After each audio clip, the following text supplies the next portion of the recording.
ऐकून घ्या तुम्ही. का सगळ्या मराठी माणसांना ही भीती वाटते की मुलाचं कौतुक केलं तर मुलगा डोक्यावर बसेल.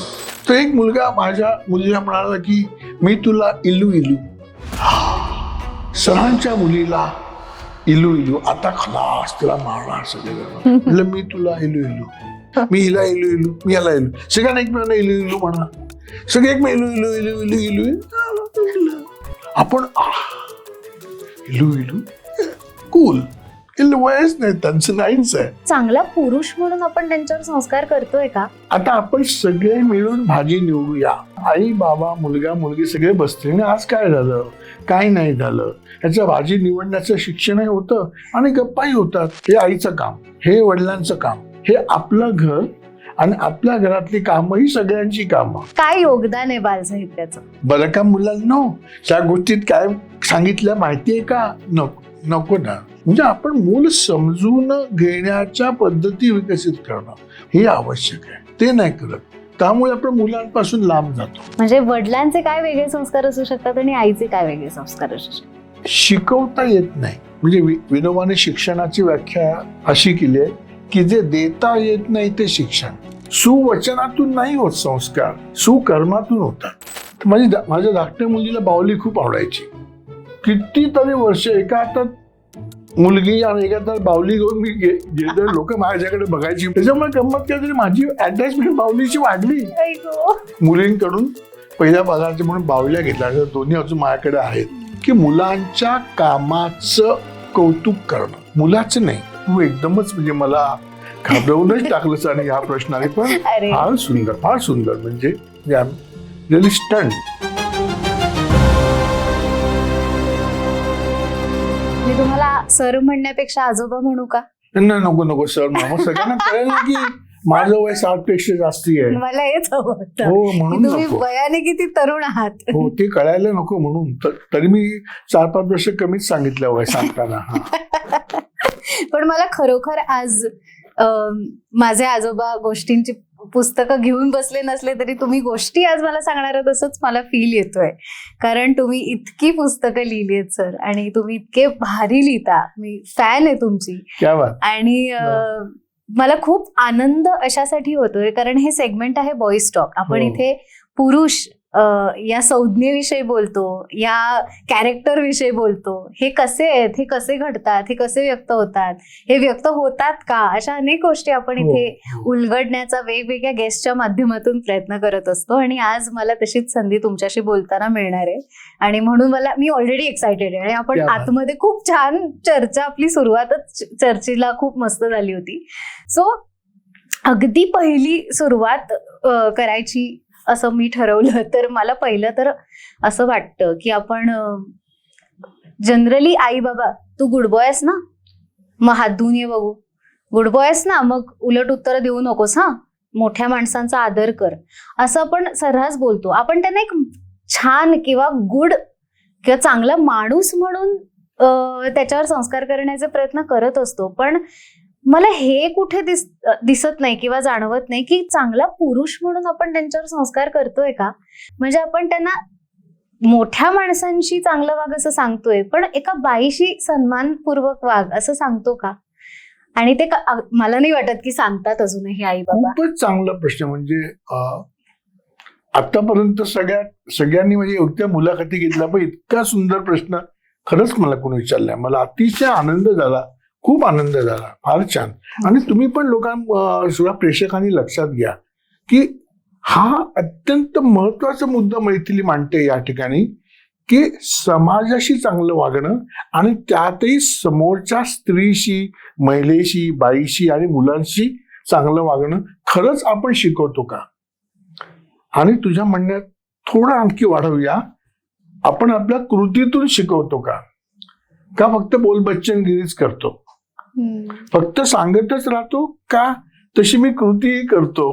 तर ह्याचा खूप वेगळ्या अनेक अंगाने विचार करायला पाहिजे. तू एकदमच म्हणजे मला घाबरवूनच टाकलंस आणि ह्या प्रश्नाने. पण फार सुंदर, फार सुंदर. म्हणजे घाबरून चांगल्या अर्थाने की रिअली स्टंट. खूप छान वाटलं मला. तर मला असं वाटतं की असं नाही होत, खूप कमी वेळा होतं. म्हणजे समजा मी बसमध्ये बसलोय, जागा नाहीये.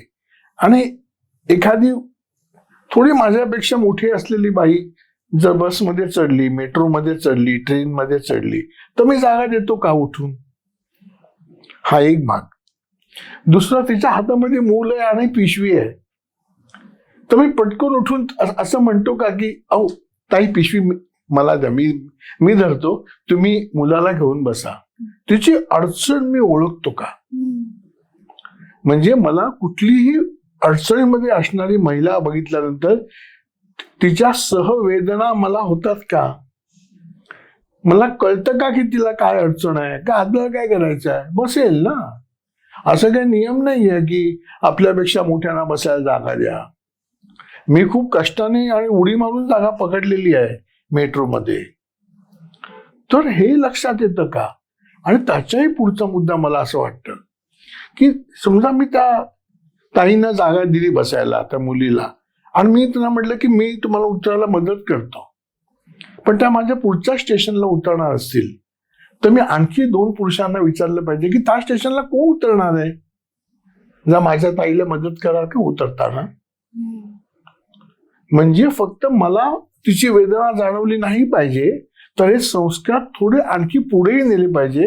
आणि दुसऱ्या पुरुषातलं सुद्धा ममत्व, वात्सल्य आणि प्रेम जागं मला करता आलं पाहिजे. हा संस्कार व्हायला पाहिजे. फक्त मी तसं वागणं नाही, तर मी तसं इतरांसोबत वागणं आणि इतरांना त्याची माझ्या कृतीतून जाणीव करून देणं, मग ते पुढे जाईल. मी जर बसूनच म्हटलं तुम्ही उतरणार का, ज्यांना मदत करा, तर कोणीच नाही ऐकणार. पण मी माझी जागा दिली आहे, मी उठलोय, ही 4 माणसं बघतायत, मग त्याचा परिणाम होतो, त्याचा असर होतो. आणि हे मुलांना त्यांच्या वडिलांनी, त्यांच्या आईनी आपल्या कृतीतून शिकवलं पाहिजे.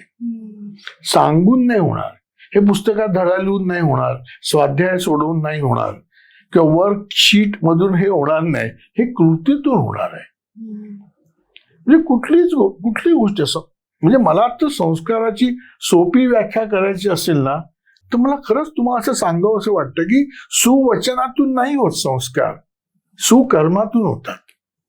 आपण कसे वागतो याच्यावर संस्कार अवलंबून आहेत. तुम्ही काय बोलता याच्यावरती 0 अवलंबून आहेत, 0. आणि अलंकारिक सुविचार हे तर त्रासदायकच आहेत. म्हणजे आमच्या शाळेत खूप घाणेरडा सुविचार, खरं घाणेरडाच म्हटलं पाहिजे, ते सुविचार लिहिलेला होता की मनाच्या मोटारीला विचारांचे ब्रेक लावा. म्हणजे आणि मग पावसाळ्यात वायपर कशाचे लावा, असं जर मी शिक्षकांना विचारलं असतं तर त्याने मला ब्रेक केलं असतं. कमी समजा शिक्षकांना विचारलं असतं की सर खूपच चांगली कल्पना आहे, मनाच्या मोटारीला विचारांचे ब्रेक. सर तुमच्या मनाच्या मोटारीला आहेत का हो ब्रेक? काय झालं असतं? मला बरेच मान खाल्लं असतं मी. म्हणजे हा ब्रेक म्हणजे काय? तर ग्रंथ हेच आपले गुरु. मग या सगळ्या शिक्षकांना घरी पाठवा ना, आम्ही आमच्या ग्रंथ घेऊन बसू, असं नाही. म्हणजे मला असं वाटतं की कृतीतून गंमत काय होते, मुलाला वाचनाची गोडी का लागत नाही, का संस्कार होत नाही? कारण शिक्षक वाचनाविषयी बोलतात, पुस्तकाविषयी नाही बोलत. मी काय वाचलं हे शिक्षक नाही सांगत, तू वाच. पुस्तक ही ज्ञानाची खिडकी आहे, अमुकचा दरवाजा आहे, तमुकचा महाद्वार आहे, तमुकचा म्हणजे मी काय करू? नाही ते तुझा तर तू बघ. आणि मग चारा टाकतात तसं मुलांसमोर पुस्तकं टाकतात. पण मी तोत्तोचान वाचलं आणि त्यातली ती गंमत आहे. आणि तोत्तोचान शाळेतून कसं काढलं होतं आणि तू कोबॅशिंगकडे कशी शिकली, आज मी तुम्हाला त्यातली गोष्ट सांगणार आहे. मग मुलं पुस्तकाकडे जातील. इकडे गडबड होते, ते सुवचन बोलत राहतात, म्हणून मुलं त्यापासून लांब जातात. म्हणजे मला जर हे जाणून द्यायचं असेल की आईला मदत कशी करावी, मग हळूहळू कोणालाही मदत कशी करावी या पॉइंटला आपण त्या मुलाला नेऊ शकतो. मग फक्त आईलाच नाही, पण सुरुवात घरातून करायला पाहिजे. हो, म्हणजे माझा पुढचा प्रश्न ऍक्च्युली हा असणार होता की लहानपणी पुरुषांना मी म्हणते, कारण आपण मुलं हे एक जनरलाइज स्टेटमेंट करतो मुला मुलींसाठी. मुलींना शिकवलं जातं की घरकाम काय कर, मग आईला भाजी निवडून देण्याचं तरी कामाची मदत कर. मग मुलांना नाही शिकवत आपण हे, आणि आपण नंतर मोठेपणी डायरेक्ट अपेक्षा करतो की त्यांना जेवण बनवता, लाईफ स्किल आहे यार, जेवण बनवता तर आलं पाहिजे. पण हे सुरुवात जी, म्हणजे मला सगळ्यात महत्वाचा पॉइंट हा आता इथे तोच वाटतो की लहान वयात त्यांच्यावरती जे संस्कार घडणार आहेत त्याचेच रिफ्लेक्शन्स पुढे आयुष्यात. अगदी असं काय झालं, 2 कारणं मला वाटतात. म्हणजे एक म्हणजे आता आपण सगळे मिळून भाजी निवडूया. मग आई बाबा मुलगा मुलगी सगळे बसते आणि आज काय झालं काय नाही झालं ह्याच्या भाजी निवडण्याचं शिक्षणही होतं आणि गप्पाही होतात. तसं नाही होत. हे आईचं काम, हे वडिलांचं काम. मला असं वाटतं की हे आपलं घर आणि आपल्या घरातली कामं ही सगळ्यांची कामं. हा विचार कृतीतून जेव्हा उतरेल ना तेव्हा हा प्रश्न तुला विचारताच येणार नाही. तसं होत नाही, पण ते व्हायला पाहिजे. म्हणजे हे माझं घर आहे आणि ही माझी कामं आहेत, मग सोपं होईल. म्हणजे परवा मी दळणाचा डबा आणत होतो, दळण आणत होतो, तर आमच्या ओळखीचे एक जण भेटले. तुम्हाला काय कामाला लावलं वाटतं तुम्हाला? तुम्हाला आमच्या घरात आणतं, इतरांचे नाही. आणि त्यांचे कोणात असेल तर मला काय बाहेर आणखी पिशवी आणून 2 किलोच आहे. ही मानसिकता आहे की दळण आणण्याचं काम इतर कोणाचं तरी असून ते मला सांगितलं की काय, आणि आनंद आहे. मला मजा वाटते. आपण घेऊन जातो, दळून आणतो, गरम गरम पिशवी असते, ती खूप लांब धरावी लागते, पण चुकून लागेल त्या पॅन्टला सगळं दळण लागेल, ते सांभाळत आणण्यात खूपच मजा. म्हणजे मला तर हे खूप इंटरेस्टिंग आणि असं संयमपूर्ण काम वाटतं, स्किलफुल, की जरा ती पिशवी अंगाला लागतं कामा नये, तर त्याला लगेच पीठ लागेल. कितीतरी मजेशीर काम आहे हे. अरे बापरे, आता माझा नशीब आलं. अरे आपलं घर आहे, भाकरी खाणार ना मी दळण आणणार नाही पण भाकरी खाणार, हे कसं काय होऊ शकतंय? त्यामुळे आपलं घर आपलं काम हा मेसेज जेव्हा घरातले सगळे आपल्या मुलांना देतील ना आपल्या कृतीतून, तेव्हा तो फरक होऊ शकेल. म्हणजे भाजी निवडणं तू म्हणतोस सगळ्यांनी मिळून करू. अगदी पोळ्या नाही लाटता येणार पण भाजता तर येईल. मग हळूहळू मुलाला वाटलं की लाटून तर बघू काय होतं, करून तर बघूया. आणि आई जर म्हणाली की माझी पण पहिल्यांदा पोळी चुकली होती माहितीये, जवळजवळ ना मला 20 दिवस लागले पोळी गोल व्हायला, तुला मग किती लागतंय? हा, मग मी पण शिकू शकतो. म्हणजे आपण कसं शिकलो हे शिकण्याचं शेअरिंग जर पालक मुलांसोबत करतील मग मुलगा शिकायला उत्सुक होईल. इथे तू कर तू असं नाही, तू कर नाही, आपण करू. का मला करताना काय त्रास झाला ते आपण एकमेकाला सांगू. म्हणजे मी चूक केली ना ती तू नको करू, तू नवीन कर, पण तू शिक. मग मुलाचा शिकण्यातला उत्साह वाढेल. इकडे गडबड होते कुठेतरी. हा जो फरक आपण आता बोलतोय, हा फरक फक्त बायकांची कामं आणि पुरुषांची कामं हा एवढाच फरक नाहीये.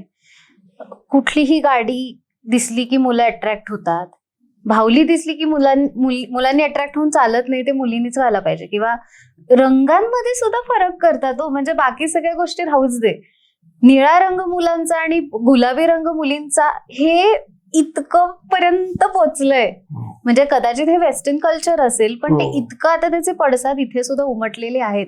सो हा जो समाजाचा खूप मोठा फॅक्टर येतो ना मुलांच्या अपब्रिंगिंग मध्ये, तो कितपत तुम्हाला वाटतोय? म्हणजे याचं मागचं एक कारण काय असं की एक कमर्शियलायझेशन असतं, मार्केट फोर्स असतो. माझी मोठी मुलगी ऑस्ट्रेलियाला असते आणि तिला जेव्हा मुलगी झाली तेव्हा आम्ही गेलो होतो, तर तिला काहीतरी आणलं पाहिजे. आम्ही जाताना कसं गेलो होतो की ती तर लहान होती, 2 महिन्याची. आपण काय करतो, लहान मुलांना वापरलेले कपडे घेऊन जातो, दुसरे ते धुवून इस्त्री करून, ते मऊ असतात, वापरले नवे कोळे पटकन देत नाही. आम्ही फुलांचे कपडे नेले. तिथे जेव्हा आम्ही तिला फुलांचे कपडे घालून नेले तर लोक घाबरून विचारायचे, ओ बॉय और बेबी. कारण बेबी असेल तर गुलाबी आणि मुलगा असेल तर निळा. हे त्यांना मार्केटिंग करायला सोपं पडतं. ते मुलांचं शिक्षण वेगळं, तिथे सगळ्या निळ्या गोष्टी लहान मुलांच्या. आता त्या हॉस्पिटलनी पण तिला मुलगी झाली म्हणून गुलाबी रंगाचे फुगे दिले. तर आम्ही म्हटलं निळा पण फुगा द्या ना. No no no, that's for boys. हे डोक्यात गेलंय. ते आता इथे पण सुरू झालं असेल या ठिकाणी. म्हणजे हे आपण काढलं पाहिजे. आणि साधं उदाहरण बघ ना, गुलाबी हेल्मेट फक्त बायकाच घालतात, पुरुषांनी घातलं तर लोक एकदम आज ऐकू येणार तुम्हाला. हे डोक्यात गेलंय. हे मोडून काढलं पाहिजे. सगळे रंग आपले आहेत ना. रंगाला स्त्री आणि पुरुष असं लेबल लावून कसं चालेल? त्यातून मजा आहे, त्यातली रंगांची मजा घ्यायला मुलाला शिकवलं तर हा प्रश्न नाही येणार. म्हणजे त्याच्यामध्ये जेंडर बायस असू नये रंगांच्या बाबत, असं वाटतं मला तर वाटतं कशाच्याच बाबत असणार. अगदी खरं आहे.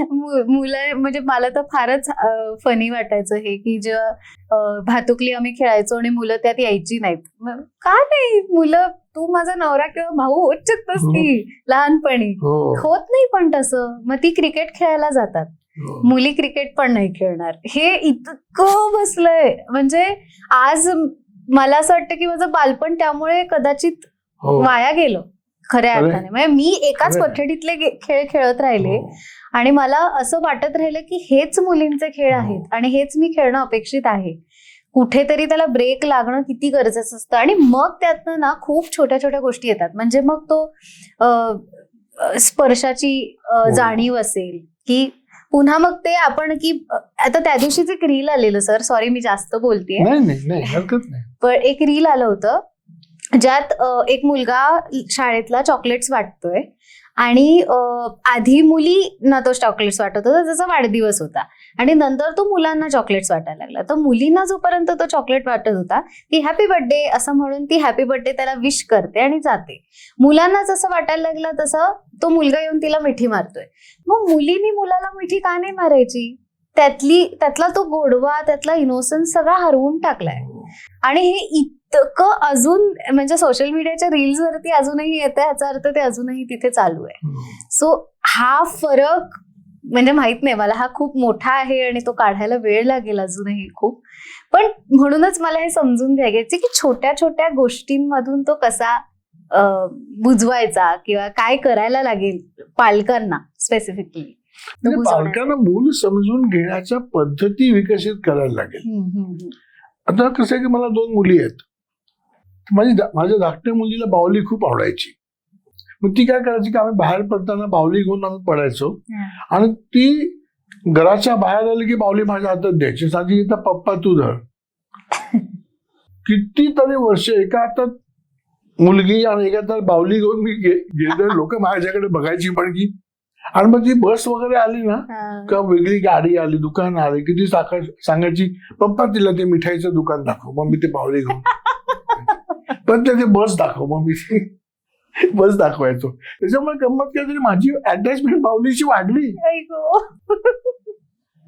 मी खरं सांगतो, माझ्या मुलीचा जेव्हा पहिला पगार झाला तर ती की पप्पा तुला काय देऊ, तर मी तिला घाबरवलं. म्हटलं मी मागीन ते तू देणार असेल तर विचार, नाही ते सोडून दे. म्हणे की हा चालेल, तू मागशील ते दे.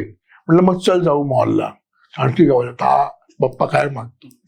पप्पाचा माझा पगार किती आहे माहिती नाही. म्हटलं मला काय संबंध नाही, तू मला काय सांगितलंस की तू मी मागीन ते तू देणार आहेस, बस संपलं. पगाराचा विषयच कुठे येतो. ती जाम टेन्स मध्ये होती. आणि मग मी एक सुंदर बाहुली घेतली आम्ही दोघांनी मिळून. म्हणजे 10-15 बाहुल्या होत्या. मी प्रत्येक बाहुलीसोबत उभं राहायचो की ही आपल्याशी बोलतेय का. म्हटलं हा ही बोलतेय, हीच पाहिजे. तर पप्पा ही बघ ना. म्हटलं नाही मला हिचा फ्रॉक पण मला आवडला, हीच पाहिजे मला. दोघींच्या मुलींकडून पहिल्या पगारचे म्हणून बाहुल्या घेतल्या. दोन्ही अजून माझ्याकडे आहेत. मला तर अगदी त्या खऱ्याच वाटतात. म्हणजे कधी कधी मी असं गमतीने म्हणतो की आता दिवसभर बसून बिचारा पाय सुजले असतील, आता जरा झोपवतो त्यांना, जरा मग सकाळी उठवू. म्हणजे एक नातं तयार होतं. आणि तुम्ही मूल समजून घेतलं तर हा प्रश्न सुटेल.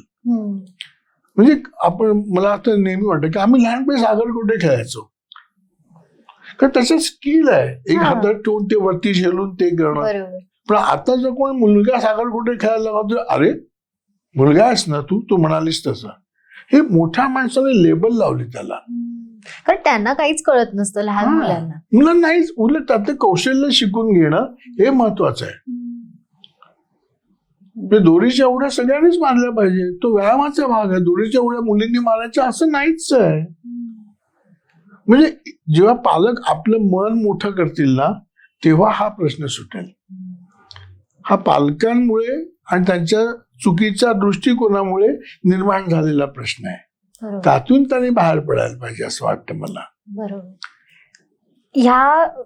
या नोटवर मला असं विचारायचंय की तुम्ही बालसाहित्यामध्ये खूप काम केलंय आणि बालसाहित्याचा कसा चांगला परिणाम हे सगळं एक्सप्लोअर करताना तुम्हाला झाला. म्हणजे आता समजा मुलांबद्दलच बोलायचं झालं तर बालसाहित्यामधनं तुमचं म्हणजे काय योगदान आहे बालसाहित्याचं, लोक रेफर करताना ते काय काय करू शकतात?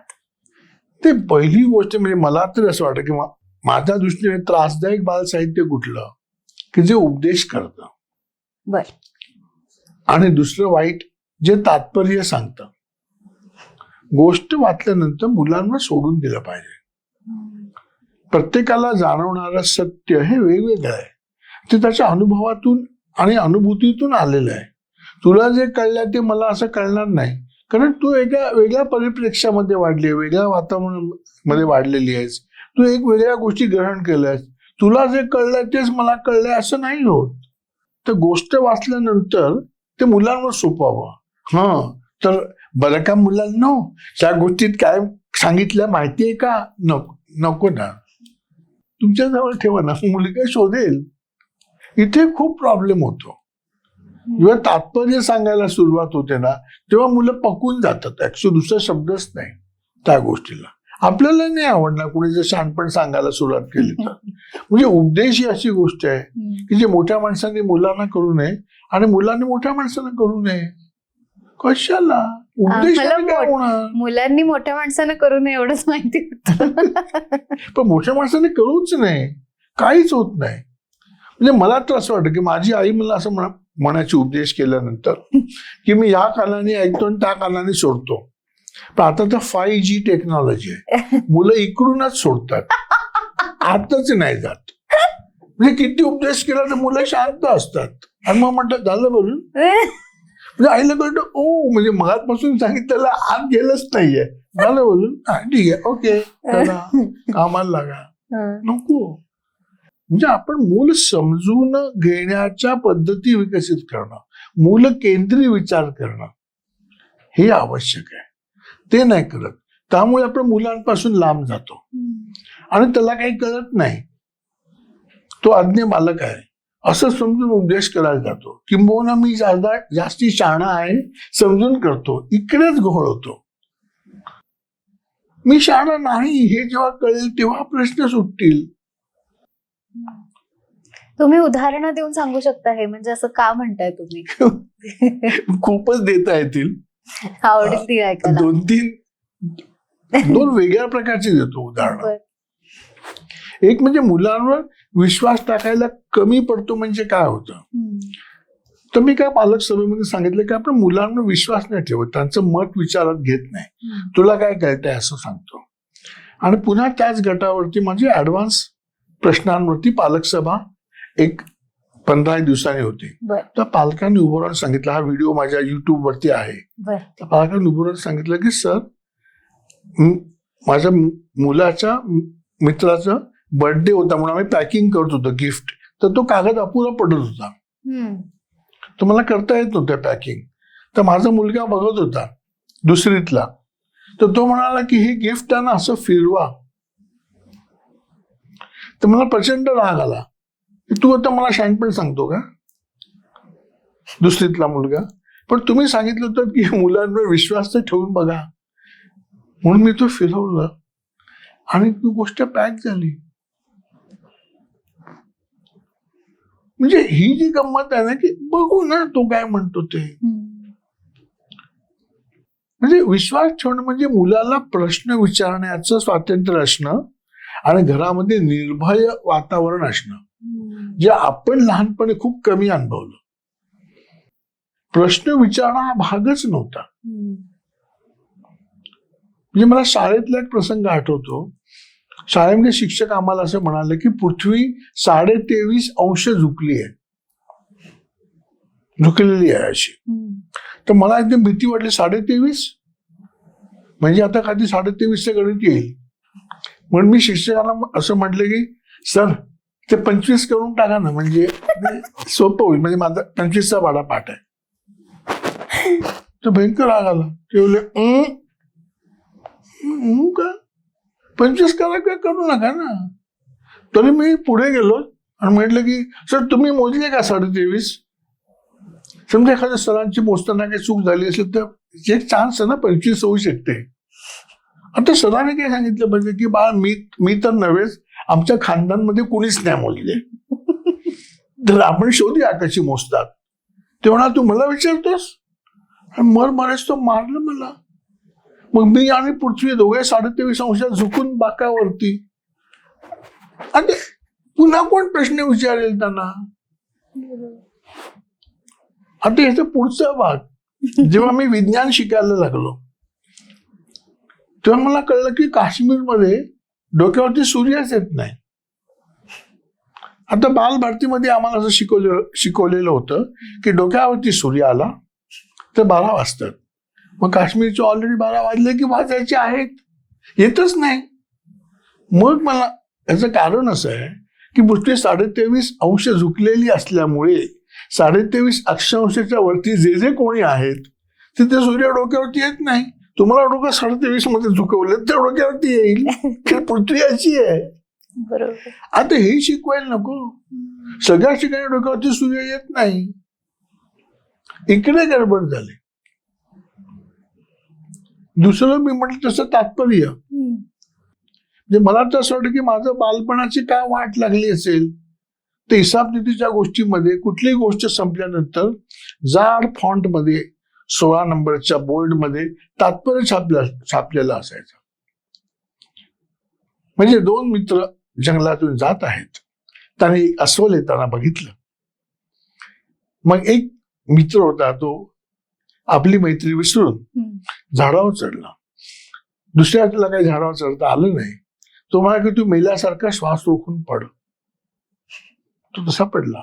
अस्वल आला तरी त्याला हुंगला कानाजवळ आणि त्याला असं वाटलं की तो मेला, निघून गेला. झाडावर चढलेला मित्र खाली उतरला. त्यांनी विचारलं की त्यांनी काय सांगितलं.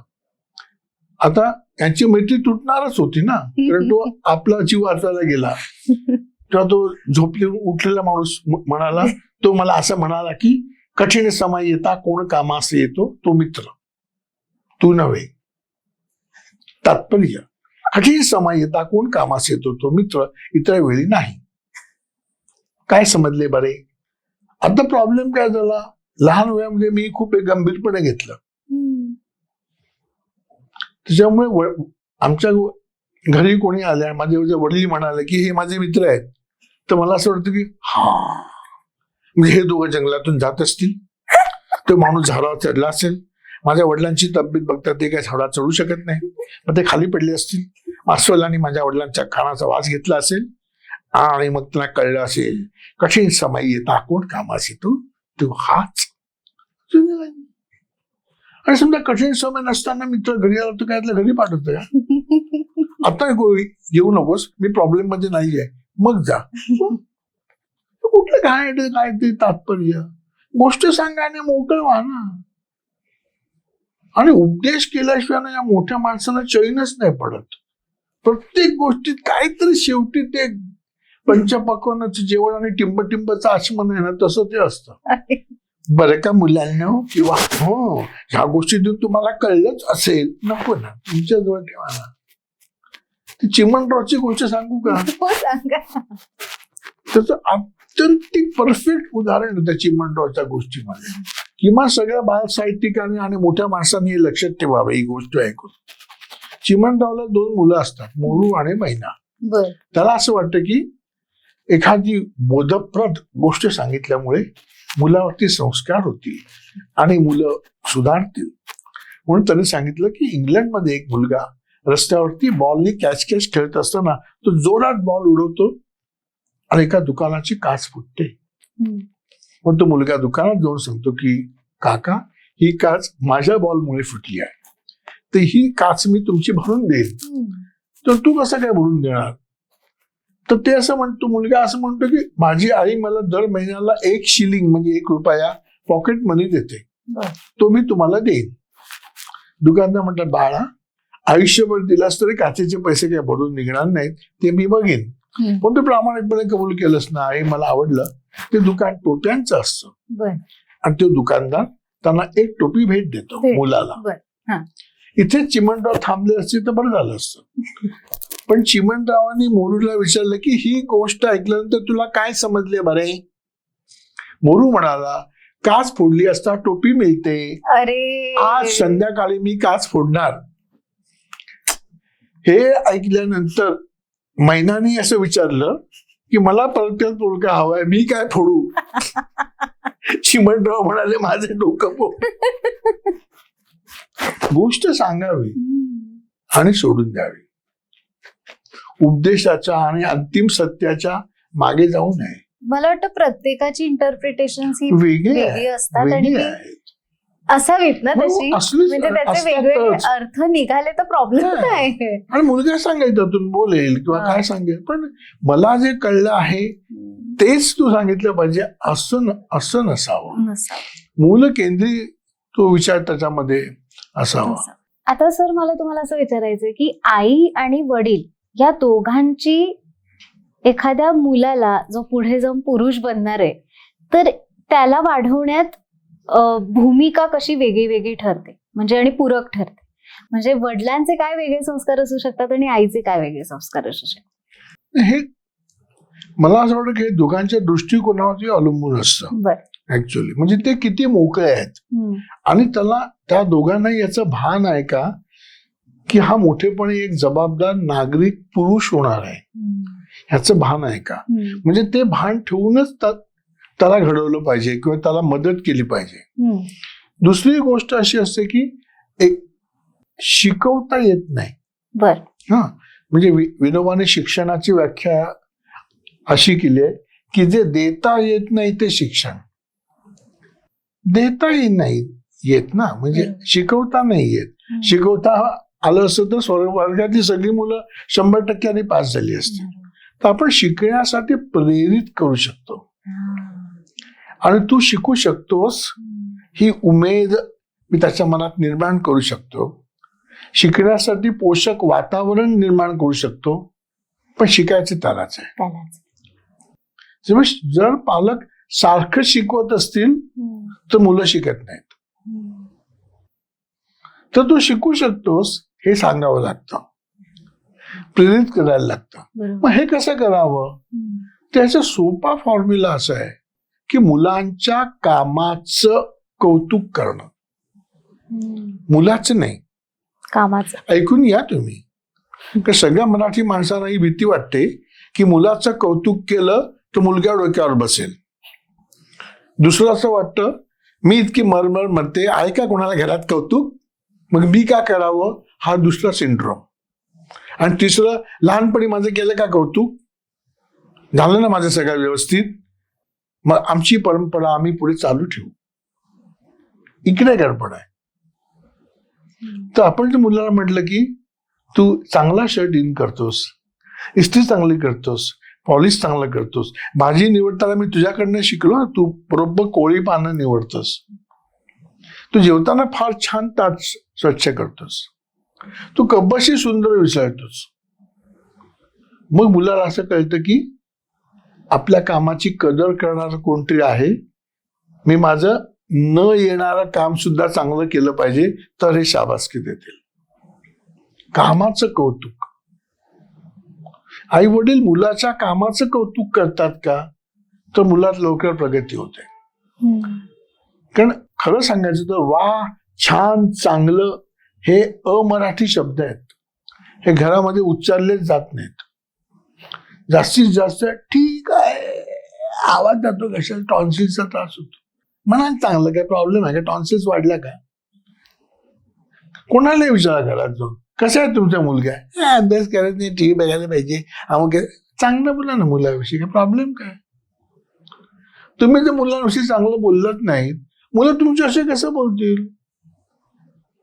आपण बोलू की आपल्या मुलांविषयी चांगलं.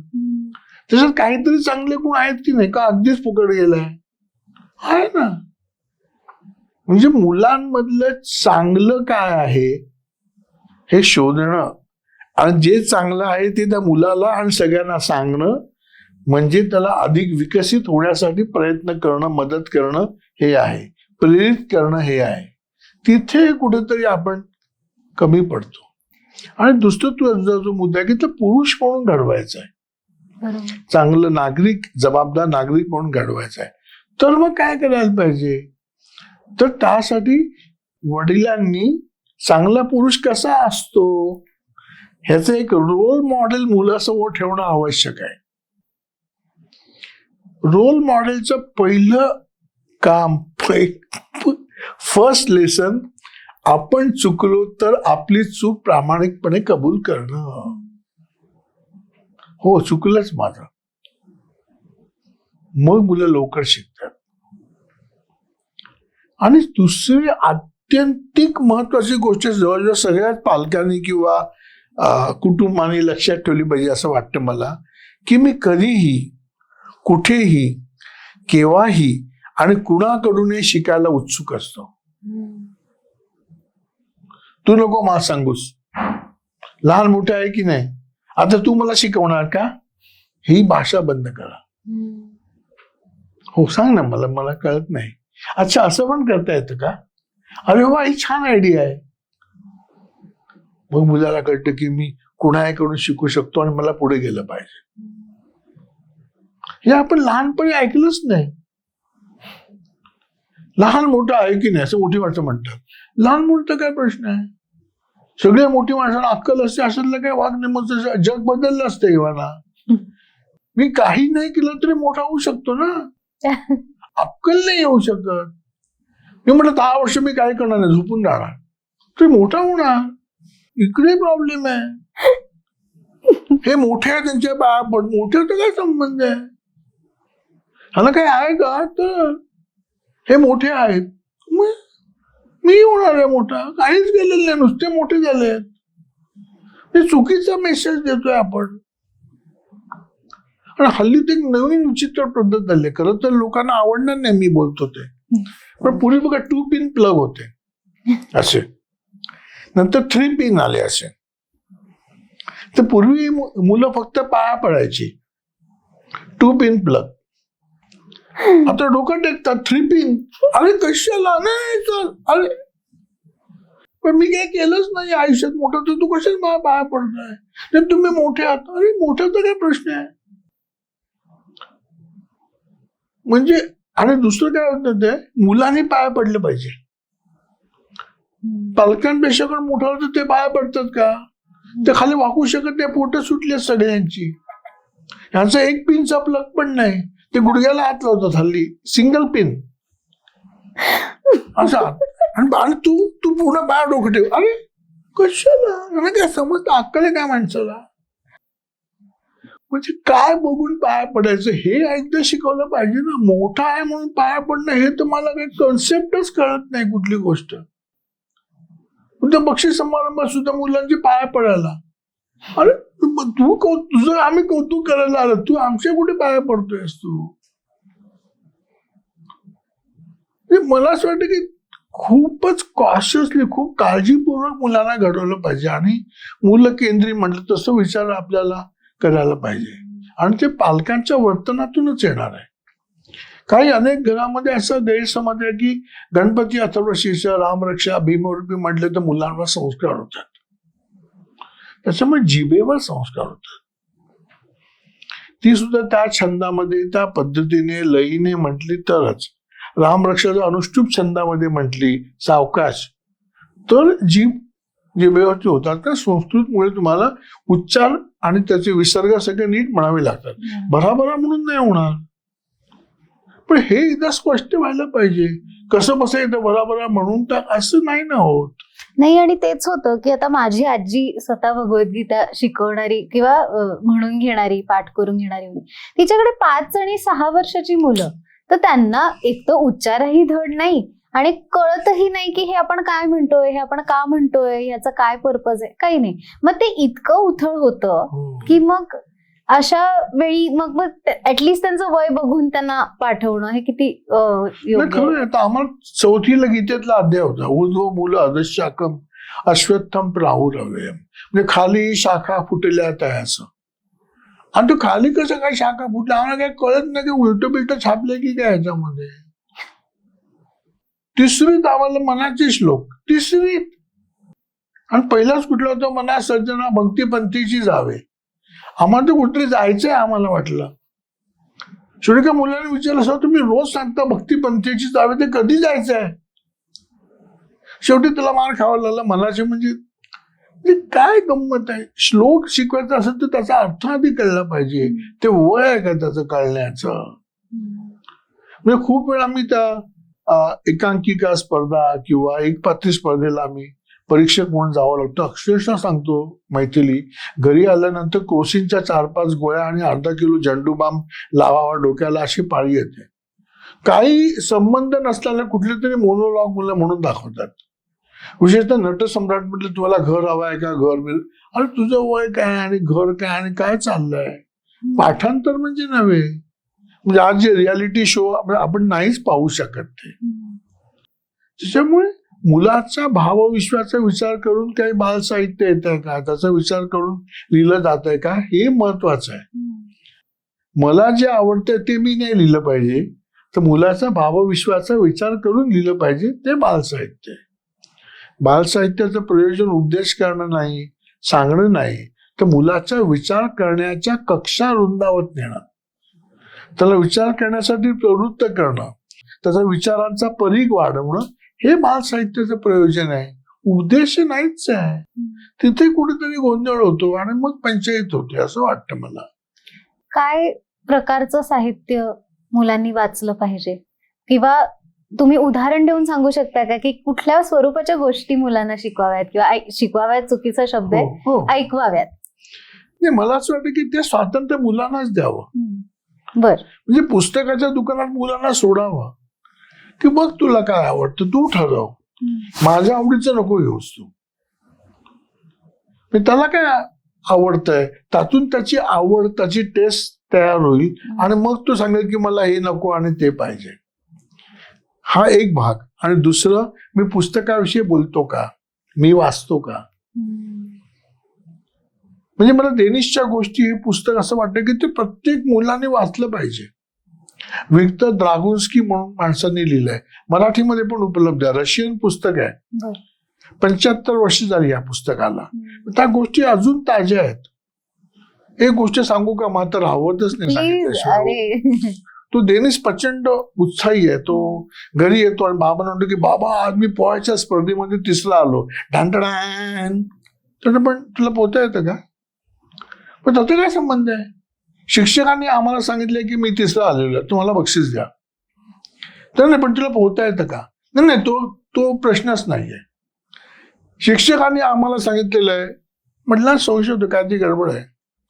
तो किती मुलांनी भाग घेतला होता? म्हणतो 20. बाबा म्हणतो 20 मुलांनी भाग घेतला होता आणि त्या स्पर्धेत तू 3रा आलास. तो म्हणतो एकदा सांगितलं तुम्हाला, पुन्हा पुन्हा काय विचारताय? काय नाही, काय घडलं काय? तर आम्ही 20 मुलांनी कपडे काढले आणि आम्ही त्या बारला जाऊन उभा राहिलो आणि शिक्षक म्हणाले स्टार्ट.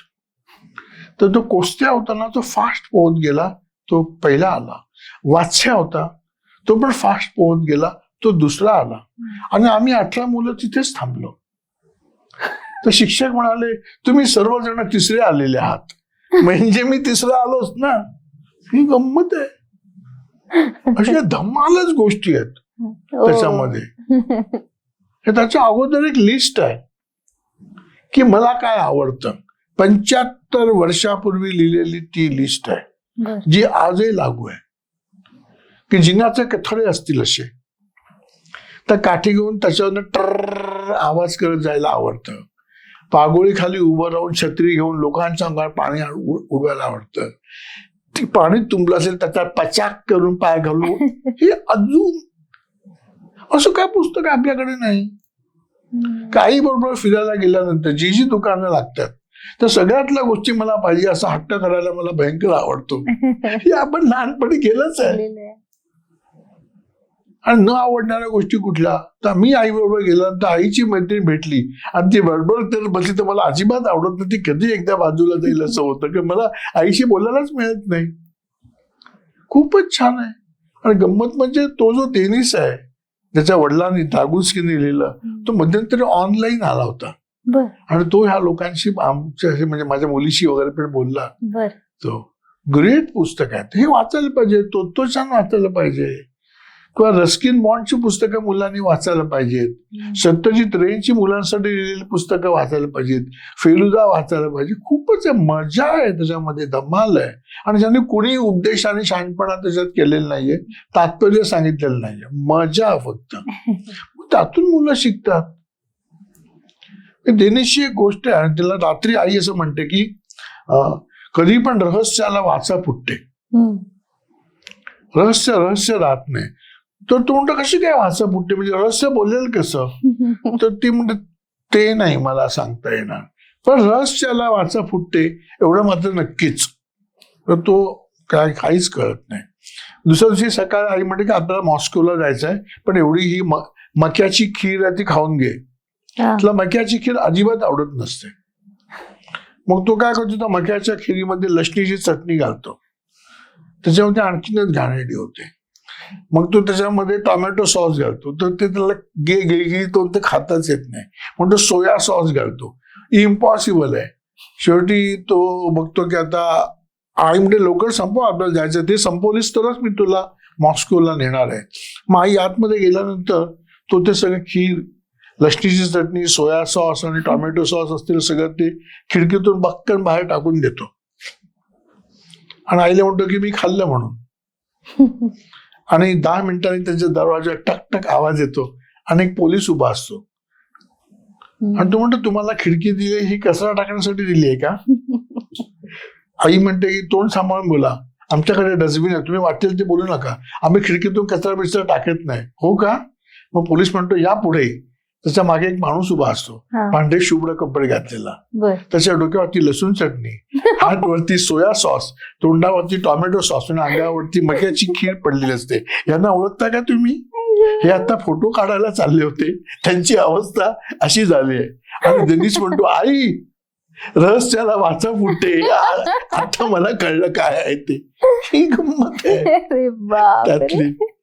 आता तो फोटो काढायला चालला होता, हा तर त्यातला क्लायमॅक्स पॉइंटच आहे एकदम. तर ह्या म्हणजे हे मुलांनी वाचायला पाहिजे. तात्पर्य बित्पर्य कुठे आलंय त्याच्यामध्ये. देनिशच्या गोष्टी भाग 1, 2, 3 आहे.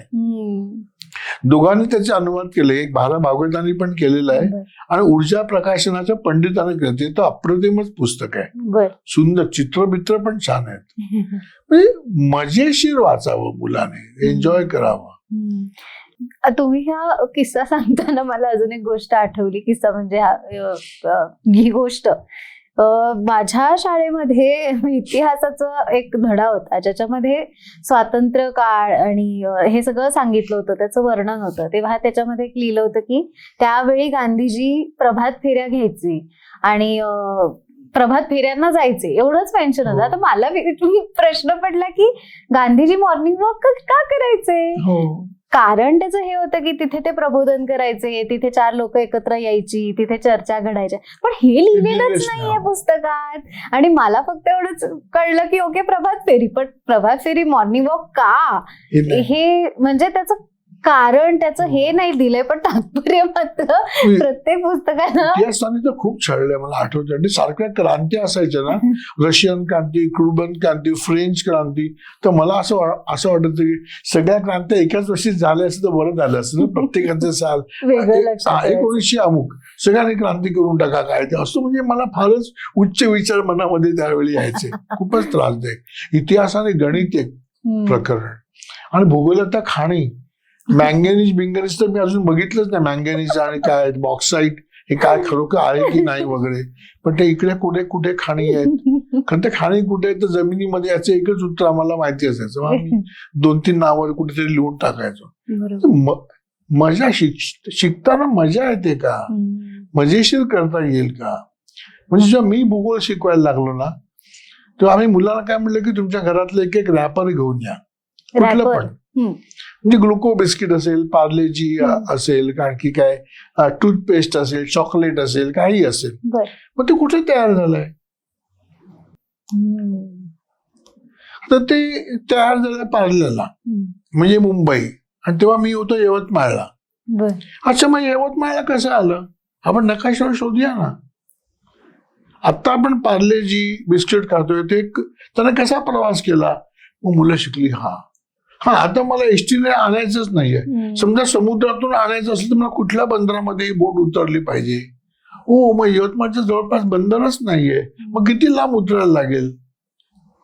मग शॉर्टेस्ट रूट कुठला आहे? मग कैलास जीवन कुठे बनतं, मामुक कुठे बनतं? ते म्हणजे मुलांना उत्सुकता निर्माण, म्हणजे नकाशा कसा बघायचा याची सुरुवात झाली. बरोबर. आता ते एवढं सोपं झालं, आता गुगल मॅपच आहे. गुगल मॅप टाकले, तू सगळे डिरेक्शन दाखवे, सगळे नकाशे मिळतील, खूपच सोपं झालं. म्हणजे मजा आहे का? मी शोधतोय का? मी शिकायला प्रवृत्त होतोय का? तर मला शिकण्यामध्ये इंटरेस्ट आहे. बरोबर. हे सांगितलं, प्रवास फेरी काढली, का काढली ते आम्हाला विचारू नका. मग आपण म्हणतो काय भयंकर त्रासदायक आहे. म्हणजे त्यातलं मजा हरवली जाते ऍक्च्युअली, म्हणून तो सगळा प्रॉब्लेम होतो. आणि दुसरा, पुरुषच्या बाबतीमध्ये मला आणखी एक मुद्दा महत्वाचा असा वाटतो की मी पुरुष म्हणून इतरांना कसं समजून घ्यावं. म्हणजे हे एम्पथी आणि सिंपथी हे दोन्ही वडील आपला म्हणजे कृतीतून मुलाला समजावून देतायत का, सांगतायत का? तर त्याच्यामध्ये खरी मजा आहे, तर तो मुलगा लवकर डेव्हलप होईल. दुसरी, मग अशी म्हटलं की घरातलं काम, तर वडीलही काम करतायत का, मग मुलगा ते बघेल. कारण अनेक गोष्टी त्या अनुकरणातून शिकल्या जातात. ऍक्च्युअली गोष्ट काय की ही सगळी मुलं जी आहेत ती विंडो 11 मध्ये आहेत आणि पालक विंडो 95 मध्ये आहेत. त्याच्यामुळे त्यांना अपडेट आणि अपग्रेड व्हायचं आहे. तुम्ही डायरेक्ट विंडो 11चा प्रश्न सोडवाल तर नाहीच होणार, त्यांचे कमांडच वेगळे आहेत. त्याच्यामुळे पालक बदलणार का? आणि ते बदलण्यासाठी ते मुलांकडून डाउनलोड करून घेणार का अनेक गोष्टी, तर शक्य आहे. त्यांची भाषा वेगळी आहे, त्यांचं बोलणं वेगळं आहे. सगळे नेक्स्ट, आता जेन झीच, आता जेन अल्फा आलंय आता, आणि हे अजून राज कपूरचीच गाणी म्हणत बसलेत. म्हणजे मला खोया खोया चांद गाणं आवडतं म्हटलं तर माझी मुलगी एकदम तेव्हा लहान होती, ती म्हणाली खोया खोया काय तुला आकाशात दिसतो काय ना, काय धावत सुटलंय खाली. ओ, माझ्या लक्षातच नाही आलं. जे देवानंद धावतोयच कळलं, आम्ही ते गाणे आणि त्याची मेलोडीज ऐकत होतो. तिला तर काय आपला बाबा कधी सुधारलं, ते चंद्रवरती ना धावतोय खाली खोया खोया करत, जोशच नाही, हे लक्षातच नाही आलं. मुझे बदलणं आहे. बरोबर. मला त्यांचा जोश समजून घेतला पाहिजे आणि ते कळलं पाहिजे मला. सर, तुमचं ऑब्झर्वेशन सांगा की आज मुलांच्या किंवा मुलग्यांच्या आणि त्यांच्या बाबांच्या नात्यामध्ये काही फरक तुम्हाला जाणवतो का, किंवा बदल घडलाय असं वाटतं का? म्हणजे पूर्वी वडील म्हणजे स्ट्रिक्ट हे एक समीकरण होतं की वडिलांशी बोलताना कायम विचार करायचा, घाबरायचं, आदर युक्त भीती आणि सगळ्या गोष्टी, किंवा थ्रू एजंट आईला सांगायचं, थ्रू एजंट, की वडिलांना विचार की मी ट्रिपला जाऊ का, डायरेक्ट अप्रोच नाही. मग वडील आईला सांगणार की तू अमुक पूर्ण केलंस आणि तमुक केलंस तरच पाठवीन. मग ते पूर्ण केलं तर आता ते झालंय, आता असं म्हणजे वाया. वडील म्हणजे हिरण्यकश्यपू असून ते कुठल्याही क्षणी तुला पोट फाडू शकतात येऊन. म्हणजे आई पण सांगता असं सांगायची, 6 वाजले आता ते येतील, आता अभ्यासाला बस, नाहीतर खलास, तुझी पण वाट आणि माझी पण वाट. मग वडील म्हणजे मग मुलं अभ्यासाला बसायचं, एक छान नाटक करायचे आणि तेव्हा वडील यायचे. आता तसं नाही. म्हणजे आता ती भीतीच गेलेली आहे. म्हणजे ठीक आहे ना, इट्स ओके असं झालं आता. म्हणजे कसं ते अंतर कमी कमी होत गेलं.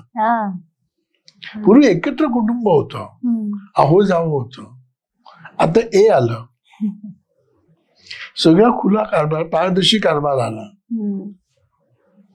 म्हणजे आता कसं जेवण करा नाही, जेवण मागवा.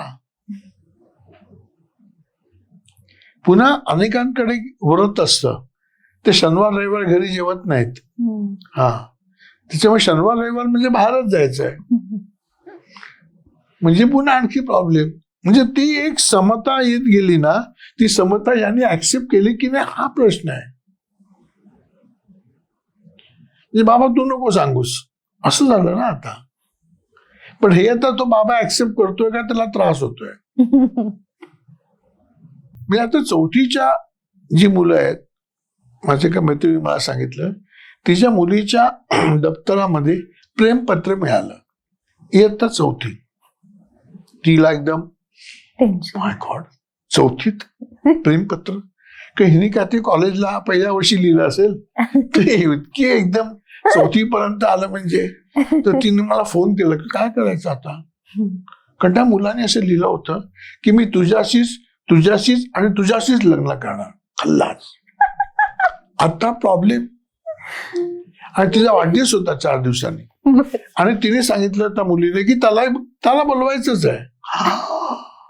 बोलवायचं की नाही. मग म्हणजे तू आधी तिला विचार की कुणाचं पत्र आहे, त्यांचं नाव आहे, तर तिने असं काय लिहिलं, तुमचं काय बोलणं झालंय का वगैरे, तू तिला विश्वासात घे ना, विचार तर. शॉकिंग. हा, तिने विचारलं, त्या मुलीने माझ्या मैत्रीची समजूत काढली आणि सांगितलं की अगं तो सगळ्यांना तशी पत्र लिहितो, आम्ही काय गंभीरपणे घेत नाही, मी ना त्याच्याशी लग्न करणार. संपला विषय. तो सगळ्यांनाच लिहितो, असं काही नाही काय, आता आमच्या वर्गात चालतच. आपल्याला असं वाटतं की बापरे, नाही नॉर्मल. समजून घेतलं पाहिजे. मला असं गंमत करते, आपण चालू होत, मुलं नाही. आमच्या इयत्ता पहिलीचा वर्ग माझ्याकडे होता आणि समोर जाहिरात होती, कुछ कुछ होता है, एक सिनेमा होता. मी काय तो बघितला नाही, पण छ शिकवायला मस्त ना 2 छ. तर मी काय मुलांना म्हटलं की ते कुछ कुछ होता है ते पोस्टर लिहा बरं 3 वेळा. मुलं सगळं लिहू का, त्यात कोण सलमान खान, काजोल बिजोल असं कोण आहे, त्यामुळे म्हणजे आनंद वाटतो ना सलमान खान असं लिहिताना, काजोल बिजोल काय असं लिहिताना. म्हणजे लिहा. 3-3दा लिहिलं. सो आम्ही फक्त सलमानचं नाव लिहू का 2दा, 3दा लिही, म्हणजे काय प्रॉब्लेम आहे. तर काही पालक असे हापापलेले असतात. मुलगा घरी आला की वही उघडून, आज काय झालं, काय शिकवलं, हेच शिकवलं का, कुछ कुछ होत आहे 3 वेळा. आणि सलमान खान आणि काय चाले माझ्याशी भांडायला, काय शाळेत काय चाललंय काय, काय झालं काय, कुछ कुछ होत आहे. वर्गात मुलांना विचारलं कोणाला खुशखुश होत आहे, मुले नाही, तुम्हाला होत असेल तर घरी जा. कुचकुच होत आहे म्हणजे काय, मुलांना कुठे काय माहिती आहे, त्यांना कुठे कुचकुच होत आहे, त्यांना ते सिनेमाचं नाव त्यांनी लिहिलं, ही गंमत आहे. 4थी का 5वीचा वर्ग होता माझ्याकडे, माझी मुलगी माझ्या वर्गात होती. म्हणजे तिला ते एक गाणं होतं, इलू इलू, इलू इलू का मतलब आय लव्ह यू, इलू इलू. तो एक मुलगा माझ्या मुलीला म्हणाला की मी तुला इलू इलू, आय लव्ह यू. सरांच्या मुलीला इलू इलू, आता खलास, तुला मारणार सगळे. वर्गात टेन्शन. मी वर्गात सगळे बोलले शांत, काय झालं सर, हा तुमच्या मुलीला इलू इलू म्हणाला.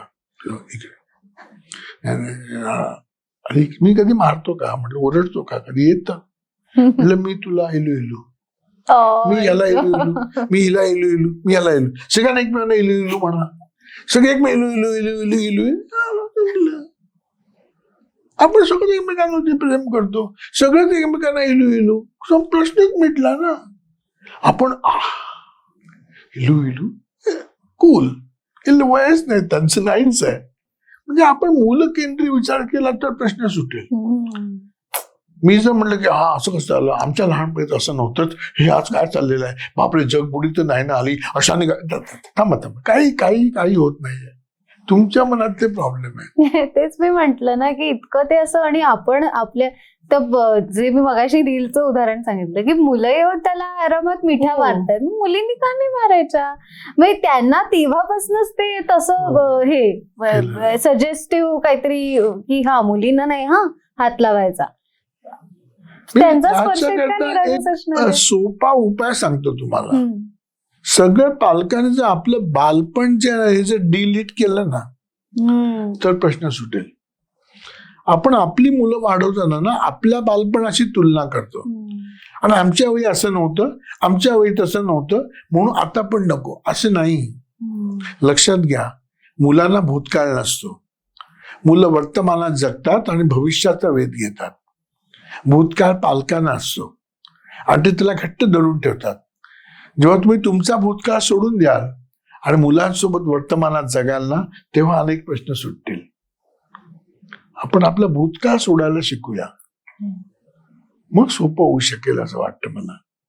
तुम्ही आता जो एक अनुभव सांगितलात तसाच मागच्या वेळेला कौस्तुभ अत्रे सर आले होते, तेव्हा त्यांनी असाच अनुभव मला सांगितला होता की त्यांच्या क्लासमध्ये असं कोणीतरी कोणाला तरी प्रपोज केलं होतं आणि ती मुलगी एकदम अशी ह्याच्यात बसली होती, म्हणजे ती हवेत असायची, तिला मजा यायची, कारण ही थोडी मोठी मुलं होती, म्हणजे 11वी 12वी 13वी अशा एजची होती.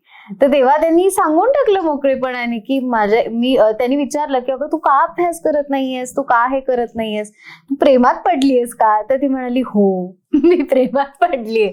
तर तो किस्सा मला आठवला आणि त्यानिमित्ताने मला नक्की सर सांगायचे तुम्हालाही आणि प्रेक्षकांनाही की आपल्या सोबत अँबिशन्स क्लासेस आहेत, जे 10वी नंतर 11वी 12वी कॉमर्स क्लासेस आहेत. त्यामुळे ज्या विद्यार्थ्यांना कॉमर्स शिकण्याची इच्छा आहे त्यांनी नक्की या क्लासेसचा भेट द्या. कौस्तुभ अत्रे सर खूप भारी शिकवतात, म्हणजे माझा लिटरली कॉमर्स क्लास झाल्यासारखं त्यांनी माझ्याशी गप्पा मारल्या आणि त्यावेळेला मला असं जाणवलं की कदाचित मला जर का 10वीत असताना मी हे सर भेटले असते तर मी कॉमर्स घेतलं असतं, इतकं मला त्या विषयाविषयी गोडी वाटली. तर तुम्हाला जर का कॉमर्स विषयी जाणून घ्यायचं असेल आणि कॉमर्स या फील्ड मध्ये जायचं असेल किंवा स्ट्रीम तुम्हाला ही निवडायची असेल तर खरोखर अँबिशन्स क्लासेसना नक्की भेट द्या. त्याची लिंक, त्या क्लासेसची लिंक आम्ही डिस्क्रिप्शन मध्ये लिहितोय. आणि आपण सर पुन्हा आपल्या विषयाकडे येऊया. मुलांचं अजून एक कंडिशनिंग आहे पुरुष म्हणून लहानपणापासून आपण त्यांच्यावर करत असतो, ते म्हणजे मुलं भावना व्यक्त करणं मुलांनी चूक आहे, किंवा तू काय मुलीसारखा रडतोयस असं एक म्हणण्याची सतत, म्हणजे मला वाटतं ती अजूनही आहे. आणि त्यामुळे काय होतं की त्या वयात त्या मुलाला असं म्हटल्यामुळे मोठेपणी किंवा मोठं होईपर्यंत तो आपल्या भावना खुल्या पद्धतीने व्यक्तच करू शकत नाही. आणि हा खूप मोठा प्रॉब्लेम वाटतो मला, कारण त्यामुळे त्याचा तो कोंडमारा, मग येणारा स्ट्रेस, मग व्यक्त न होण्यामुळे येणारे बाकीचे सगळे मेंटल प्रॉब्लेम्स, या सगळ्यातनं त्या मुलाला जावं लागतं, जे कदाचित बिचाराच्या हातातही नसतं. म्हणजे त्या ज्या वयामध्ये खूप मोकळेपणाने व्यक्त करण्याची मुभा होती त्याच वयात त्याला हे सांगितलं गेलंय की तू व्यक्त होऊ नकोस, तू रडू नकोस. तर हे कितपत योग्य नाहीच आहे मला माहिती आहे, पण ह्याच्यावर काय मार्ग निघतो? रडतो का तर इट्स अ वेंट, मोकळा होतो आपण. म्हणजे रडण्यातला आनंद सुद्धा त्याला घेता आला पाहिजे आणि हे शिकवावं लागतं की हरकत नाही रडलास, वाईट वाटेल तुला. म्हणजे खूप महत्वाचा मुद्दा मला सांगावा असं वाटतं की मुलांच्या भावनांशी आपल्याला एकमत कसं होता येईल, जुळवून कसं घेता येईल. म्हणजे इथे भावनांपासून फारकत घेतल्यामुळे ही होणारी अडचण आहे. म्हणजे वडिलांनी जर कबूल केलं की हो मलाही रडावं असं वाटतंय, मला आता हलकं वाटतंय रडल्यानंतर, तर मुला असं वाटतं की हो याच्यात काही गेलं नाही. म्हणजे किंवा आपण असं म्हणू शकू की समजा मला रडावं असं वाटतंय, पण त्यापेक्षा मला असं वाटतं की मी एकट्याने फिरून आलो ना तर मला बरं वाटेल. मी जर एकटा शांत बसतो मला बरं वाटेल. म्हणजे प्रत्येक वेळी ते रडणं म्हणजे डोळ्यातून अश्रू येणं असं नाही. म्हणजे स्वतःशी संवाद साधण्यासाठी ती स्पेस आणि पेस त्याला देणं, ते शोधण्याचा अवकाश त्याला देणं आणि त्याला शांत होण्यासाठी आपण मदत करणं, हे महत्वाचं आहे. म्हणजे ते रडण्याशी पण जोडलेलं आहेच. पण एखादा मुलगा म्हणा की नाही मला असं वाटतं की कसं असंच होतं, मी शांत बसतो, नाही असं नाही होता का, मग असं नाही व्हायला पाहिजे. तर मी समजून घेतलं पाहिजे की त्याला त्याची नेमकी काय गरज आहे आणि त्याला काय आवश्यक आहे. हे जसं आहे ना तशी दुसरी गोष्ट आहे की मोठ्याने हसायचं नाही. म्हणजे जस्ट स्माईल किंवा एवढंच. काय बावडा सगळं मोठ्याने काय हसतोस. तर हे प्रत्येकाची व्यक्त होण्याची पद्धत वेगळी आहे. सगळ्यांनी माझ्यासारखंच नाही व्हायला पाहिजे. म्हणजे पूर्वी शाळेमध्ये असं होतं, काही वर्ष आनंददायी शिक्षण नावाचा प्रकल्प आला तेव्हा, की कोणीही पाहुणे आले की टाळ्या कशा वाजवायच्या, तर 1 2 3 1 2 3 1 2 3 का 4 वाजवायचे असतील तर मी म्हटलं की नमस्कार मैत्रिणी, खूप आनंद झाला भेट. मग काय बरं नाही का तुम्हाला असं काय केलं, नाही आम्हाला एवढंच हसायला शिकवलं, असं नाही हो. असा विचार कधीच केला नव्हता की ते 1 2 आम्हाला पण होतं 1 2 3 1 2 3 1 2 3 असाच वाजवायचं. आम्हाला खूप वाजवायचं असेल तर नाही तसं नाही, आनंद आता शांत व्हायचा. असं कसं होईल. प्रत्येकाची आनंद व्यक्त करण्याची पद्धत वेगळी. कोण 2दा टाळ्या वाजवेल, कोण 4 वेळा वाजवेल, कोण वाजवणार पण नाही. म्हणजे हाय ओके. म्हणजे त्याला मुभा असावी की त्याने कसं व्यक्त व्हावं. मला पाहिजे तसं होऊ नये. तू जोराने हसायचं आहे का, कमी हसायचं आहे का, रडायचं आहे का, शांत बसायचं, हे तुझ्यावरती आहे. तू मोकळा होणं हे माझ्या दृष्टीने महत्वाचं आहे. आणि त्यासाठी तू तुझी पद्धत शोधणं हे मला अधिक महत्वाचं वाटतं, माझ्याप्रमाणे नाही. हे स्वातंत्र्य जर दिलं ना तर हा प्रश्न येणार नाही. ते स्वातंत्र्य दिलं जात नाही, त्याला लेबल लावलं जातं, म्हणून हा प्रॉब्लेम होतो. आणि तुम्ही हे सगळं जेव्हा सर बोलताय ना त्याच्यातनं मला हे एक लक्षात येत आहे की शिस्तीचा जो बागुलगुवा केलाय ना, किंवा चांगलं वागण्याच्या नावाखाली इतकं डांबून ठेवलंय मुलांना, म्हणजे हे त्याचंच एक उदाहरण आहे की फ्रीडम वाटतच नाही शाळेत जाणं. म्हणजे असं वाटतं की आपण कुठेतरी पारतंत्र्यात जातोय, वेणी अशीच उभी हवी, तेल डोक्याला हवं. हे सगळं बरोबर आहे का, तर आहे, पण त्याचं इतकं उडंबर माजवणं तितकं बरोबर आहे का मला नाही माहिती. शिस्त म्हणजे सांगितलेलं ऐकणं नव्हे. ही मिलिटरी नाहीये. आपल्या युद्धावर नाही जायचं आहे आणि कुठे आक्रमण करून काय बॉम्बफेक करायची नाही. तिथे शिस्तीला ठीक आहे की ती काहीतरी पद्धत आहे. शिस्त म्हणजे एकमेकांच्या सहकार्याने घेतलेला निर्णय.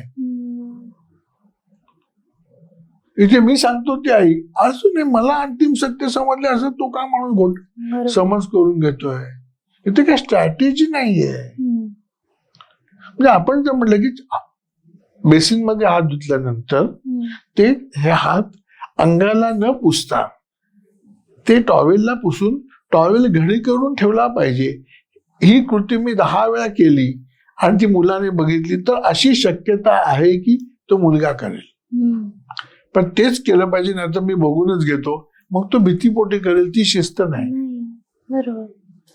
म्हणजे मी पूर्वी स्टार माझावरती कार्यक्रम करायचो, तर काही पालक मला ऑनलाईन सांगायचे की माझ्या मुलाला वाचनाची गोडी लावा.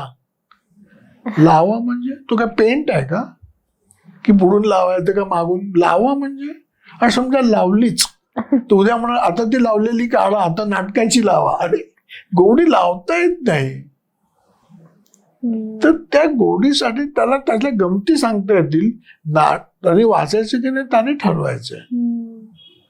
सगळ्यांनीच वाचलं पाहिजे असं नाही. तुला चित्र काढून बरं वाटेल, कोणाला कथ्थक नाचून बरं वाटेल, कोणाला आणखीन काही क्राफ्ट करून बरं वाटेल. आपण आपला कल शोधण्यासाठी मुलांना प्रवृत्त केलं पाहिजे.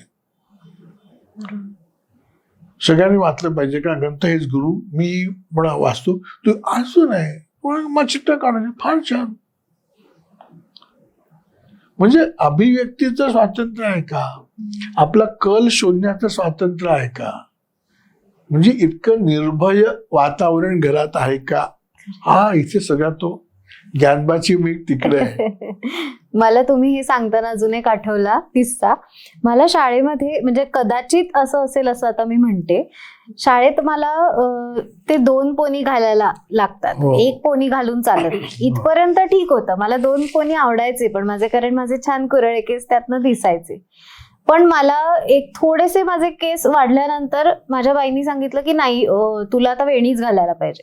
मग ती आई रोज अशी नुसती ते हो. कुरळ्या केसांची सगळी मजा घालून ती वेणी घालायची, आणि तेव्हापासून मला माझे केस आवडेनासे झाले. हो. आणि ते मला वयाच्या काही म्हणजे मागचे काही वर्ष सोडली तर मला माझे केस आवडत नव्हते तेव्हापासून. पण नंतर जेव्हा मी परत त्यांना म्हणजे असं वाटायला लागलं की हे छान आहेत, हे माझी आयडेंटिटी बनतायत, हे काहीतरी हो. वेगळं आहे, तेव्हा ते मला आवडायला लागले. तर कदाचित असं झालं असतं की हा जो फेज मधल्या आयुष्यात माझा येऊन गेला की मला माझे केस आवडत नाहीये, तो कदाचित आला नसता जर मला पोनीटेल्स घालता आले असते तर. मग जेव्हा त्या वेण्या घालण्याचं कंपल्शन आलं ना, तेव्हा मला असं वाटलं काय घाण दिसतंय हे. नाही, आपण म्हणजे ती शिस्तीच्या गाभ्यापर्यंत नाही गेलो. आपण असं म्हटलं पाहिजे की मुलींच्या कपाळावरती केस नाही आले पाहिजेत, पण डोळ्याला वरती नाही आले पाहिजेत. तुला पोनी घालते पोनी घाल, बांधायचे ते बांध, पण कपाळावरती केस आलेत आणि खाली अभ्यास करताना त्रास होतोय असं नाही होतं का? मग केस बांधलेले असावे, बरोबर. ते स्वातंत्र्य पाहिजे. पण नाही, ते 2च पोनी पाहिजेत, ते लालच रिबीन पाहिजे आणि त्याच्यात 3च गाठी पाहिजेत आणि अमुक. मग मुलं म्हणतात की ते फार पटवत आहेत. बरोबर. पण मला असं वाटतं की आपण आता हे फारच आधीच्या काळात बोलतोय, आता मुलं जरा चिल झालेली आहेत, असं हो. मला आता वाटतंय. त्यांची केस भात शिट्टीसारखी आणि इथून पाय वाटा वगैरे असतात. म्हणजे मुलं माझ्याकडे बघून असं म्हणत असेल की कोणचे जमाने का आदमी. नाही पण सर, ऍक्च्युली हा जो विषय आपण आज घेतलाय त्याच्यात बोलण्यासारखं खरोखर खूप आहे. खूपच म्हणजे आहे. इथे याच्यावर थांबणं पॉसिबल नाहीये, इतक्या गोष्टी अजूनही राहिल्या आहेत हो. बोलण्यासारख्या. पण आज आपण थांबूया, हो, कारण आणि पुन्हा भेटूया. हो, नक्की नक्की. हो. कारण खरंच छान वाटतं मला हे असं सगळं जेव्हा मी ऐकते तेव्हा. इतकं छान समजावून पण तुम्ही सांगितलं ना, म्हणजे नुसतं सांगितलं नाही तर छान समजावून सांगितलं, आणि ते लोकांपर्यंत मला वाटतं पोहोचलंच असेल आणि लोकांना पण ऐकून आनंद झालाच असेल. आणि असंच आपण अजून अनेक एपिसोड्स करूया असं नक्की मला भेटत वाटतं. राहू. हो. थँक्यू सो मच सर, इथे चालेल. आल्याबद्दल, हो. तुमचा वेळ तुम्ही इथे दिल्याबद्दल खूप खूप धन्यवाद. आभार. थँक्यू.